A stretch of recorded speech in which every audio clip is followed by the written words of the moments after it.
कभी कभी एक छोटा सा फोन, एक छोटी सी स्क्रीन पूरी जिंदगी को दो हिस्सों में बांट देती है।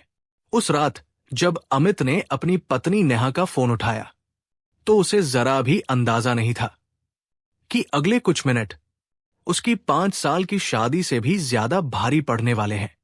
कमरे में हल्की सी रोशनी थी। नेहा गहरी नींद में सो रही थी और फोन तकिए के पास चार्ज में लगा था। अचानक फोन वाइब्रेट हुआ। एक मैसेज आया।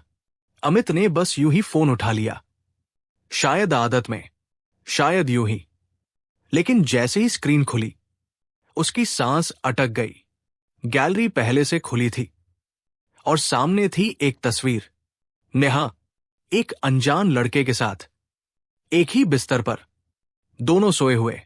अमित के हाथ से फोन फिसल गया। उसकी आंखें जलने लगी, दिल जोर जोर से धड़कने लगा। नहीं, ये नहीं हो सकता, ये मेरी नेहा नहीं हो सकती। उसने कांपते हाथों से एक के बाद एक तस्वीरें देखी। हर तस्वीर उसके दिल में एक नया जख्म खोल रही थी। 5 साल की शादी, 5 साल का भरोसा, सब कुछ एक पल में बिखरता हुआ लग रहा था। पूरी रात अमित सो नहीं पाया। वो कभी नेहा को देखता, कभी फोन को। नेहा चैन से सोती रही, बिल्कुल अनजान की। उसके बगल में लेटा इंसान अंदर ही अंदर टूट रहा है। सुबह हुई। नेहा ने रोज की तरह चाय बनाई। आज कुछ परेशान लग रहे हो? उसने सामान्य सा सवाल किया। अमित ने उसकी ओर देखा। उस नजर में गुस्सा नहीं था, बस अनगिनत सवाल थे। कुछ नहीं, ऑफिस का काम है, कहकर वो निकल गया। ऑफिस में फाइलें सामने थी, लेकिन अमित को हर पन्ने में वही तस्वीरें दिख रही थी। कौन है वो लड़का? कब से? क्यों? उसने उसी दिन तय कर लिया। गुस्से में फैसला नहीं करेगा, पहले सच जानेगा।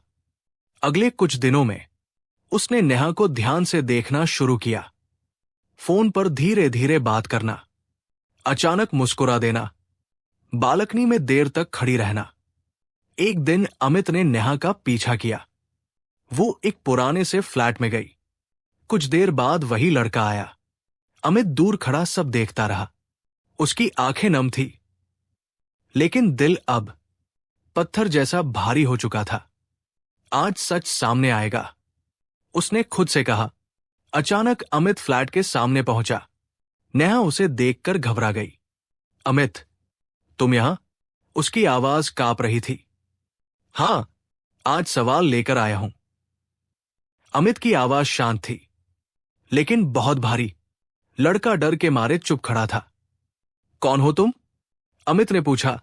लड़के ने धीरे से कहा, मेरा नाम रोहन है और मैं नेहा का भाई हूं। नेहा फूट फूट कर रोने लगी। उसने कांपती आवाज में बताया, अमित, ये मेरा सौतेला भाई है। बचपन में मां बाप के गुजर जाने के बाद हम अलग हो गए थे। कुछ महीने पहले वो मुझे मिला। बीमार था, घर नहीं था उसके पास। वो तस्वीरें बस थककर सो जाने की थी।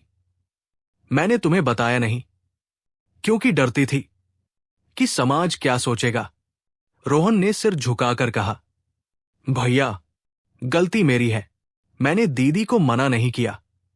अमित की आंखों से आंसू बहने लगे। वो बिना कुछ बोले बाहर चला गया। सबको लगा वो नेहा को छोड़ देगा।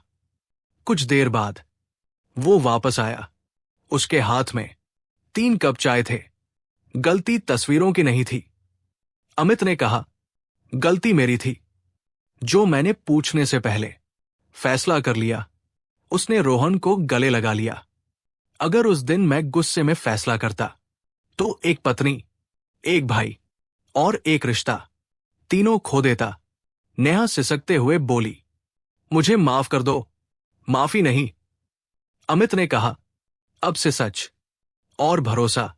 लेकिन कहानी यही खत्म नहीं हुई। मोहल्ले में बातें फैलने लगी। नेहा के साथ कोई लड़का रहता है, अमित को सब पता है।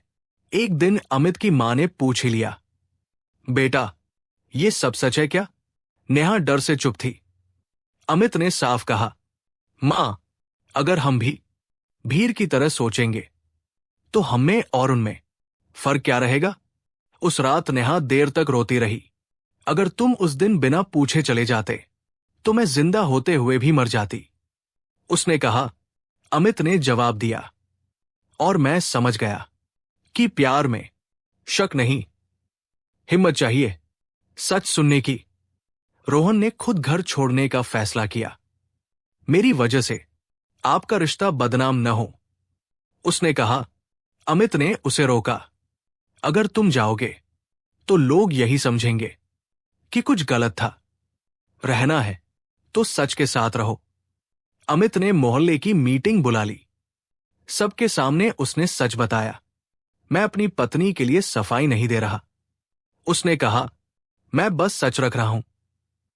कई लोग शर्मिंदा हो गए, कई आंखें झुक गई। उस दिन के बाद नेहा की आंखों में डर नहीं रहा। अमित ने उसे फिर से इज्जत दी, आवाज दी और भरोसा दिया। अगर हर पति तुम्हारे जैसा हो, नेहा बोली, तो किसी औरत को सच छुपाने की जरूरत न पड़े। अमित ने कहा, और अगर हर रिश्ता इतना मजबूत हो तो कोई तस्वीर जिंदगी बर्बाद नहीं कर पाए। दोस्तों, अगर इस कहानी ने आपको यह सिखाया हो कि शक से पहले संवाद जरूरी है, तो इस वीडियो को लाइक कीजिए, शेयर कीजिए और ऐसे ही दिल से जुड़ी सच्ची कहानियों के लिए चैनल को सब्सक्राइब जरूर कीजिए। क्योंकि रिश्ते तस्वीरों से नहीं टूटते, रिश्ते टूटते हैं जब हम सच सुने बिना कहानी बना लेते हैं। याद रखिए, जो दिखता है वो हमेशा सच नहीं होता, और सच समझने के लिए दिल चाहिए, गुस्सा नहीं।